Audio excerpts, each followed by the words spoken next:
Hey, what's up YouTube? King James here. I recently unlocked the Streetsweeper, the new fully automatic shotgun in Warzone. And I've been using it in Warzone and Rebirth Island, and it works really well. When you're jumping into one of those buildings and you know that there's guys camping inside of that, the Streetsweeper can mow guys down. It's a lifesaver in tons of scenarios for me. I've got a pretty good build, and I think you need to check it out.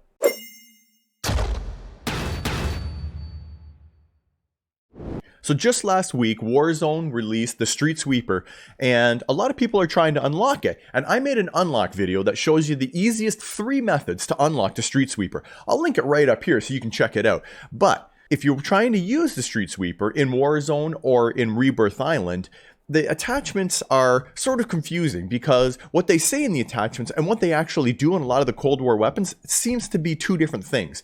So what I found is on the attachments, when you're looking at them, the stats it gives you on the bars on the bottom, that's what it's actually doing, not necessarily what's written in the attachments. I think a bunch of other people have found that as well. So using that, I picked some attachments that I think would work really well. And then I played a bunch of games and I've refined it into the build I'm going to show you right now. And it's been working really well for me. So I got a little bit of gameplay I want to show you, and then I'll show you my build. But just before I jump into that, I want to say thank you to everybody who's recently subbed to the channel. I really appreciate you guys here watching my vids and subbing to the channel. So thanks very much, guys.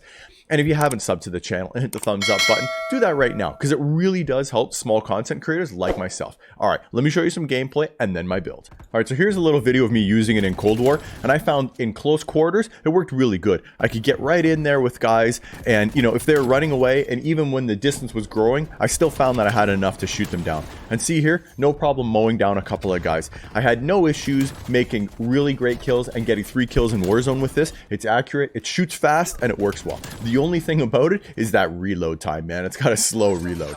On Rebirth Island, I found it was also really useful. When guys are coming in fast at you, you can switch to this gun quickly and you can mow them down. Some guys, like right here, they're busting in this door. See there, got lots of ammo, and you can get those kills when guys are running at you. Even with distance, I still had no issue being able to, you know, get the kills and get the knocks. I found it worked just as efficiently as a Mac 10 up close, except for the reload speed. That's the only thing you got to plan for. But even with that, I still found it was pretty good. You can pop a couple of shells in it, even if you're in a panic, and still fire. Right here, got this guy in the back, no problem. This thing works really nice, and it's fun to use. That's one thing I really like about the full automatic. You just hold the button down, and it just shoots. All right, so here's what I'm talking about. To empty the clip takes what? About 4 seconds, or just under 4 seconds? And reloading, well, so you can see 7, 8, 9, 10... takes a long time. You're going to make sure that you're prepped to reload this thing when you're using it so that you've got time to reload in between fights. Look at that, 17 seconds to reload. It takes some time, so you make sure you plan for that when you're using the gun. So I've been pairing my Streetsweeper with the DMR. DMR is still one of the reigning guns in Warzone, although they just nerfed it again, so we'll see what happens. But let me show you my Streetsweeper loadout. So I bought the Surge Protector Blueprint when I was unlocking the gun, just because I wanted to level it up at the same time I was unlocking it. But I'm using totally different attachments than what that came with. So let me show you what I'm using. I'm using the Infantry V-Troke, and it says ADS spread. But what this actually does is it puts your bullets in a V formation, just like this. So if you're slightly off to the side when you shoot somebody, which tends to happen every once in a while, you're still going to hit them with some bullets in the upper torso. I found that in a panic when I'm running in and I'm shooting at different guys, and if they're standing apart, I'm hitting 2 guys with the same shot sometimes. So I found this has been really effective. Plus, it gives you a bit more accuracy with no cons at all, like some of the other ones.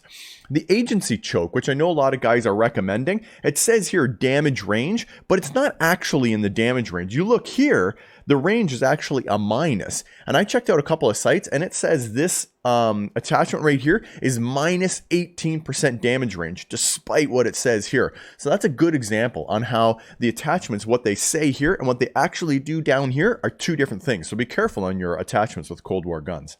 For the barrel, I'm using the 14.6 Ranger. It gives effective damage range and actually gives you effective damage range. So that's a good one for this gun. For the stock, I'm using the Marathon stock. It gives you sprint moving speed, shooting moving speed, sprint to fire time, aim walking moving speed. So it's a whole bunch of mobility. A little bit of sacrifice on the accuracy, but let's be honest, this is a close quarters gun where the accuracy isn't quite as important as the movement speed when you're running, especially when you're carrying a heavy gun like a sniper or the DMR. This huge improvement to the movement speed really makes it so you can run around the map fast.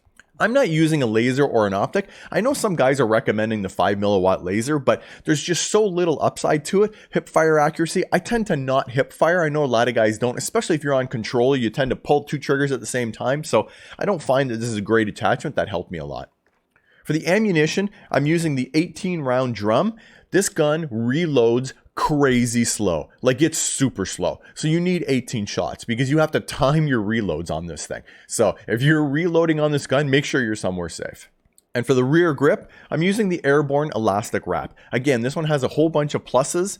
It has ADS time, flinch resistance, and I don't know about ammo going prone, but it has some minuses, shoot moving speed and sprint to fire time. So I don't like the minus on the sprint to fire time, but look, even so, it says there's minuses on sprint and movement speed, yet mobility is also increased down here. So I'm not totally sure about these, things it gives you up here, but you are getting the accuracy and the mobility from this one. And I've noticed it when I'm using the gun. Alright guys, that's my build. Let me know your thoughts in the comment section down below. If this video helped you, give me a thumbs up, hit that subscribe button. I really appreciate that, guys. And as always, if you don't see me in Warzone, if you don't see me in multiplayer, it's only a matter of time, baby. King James out.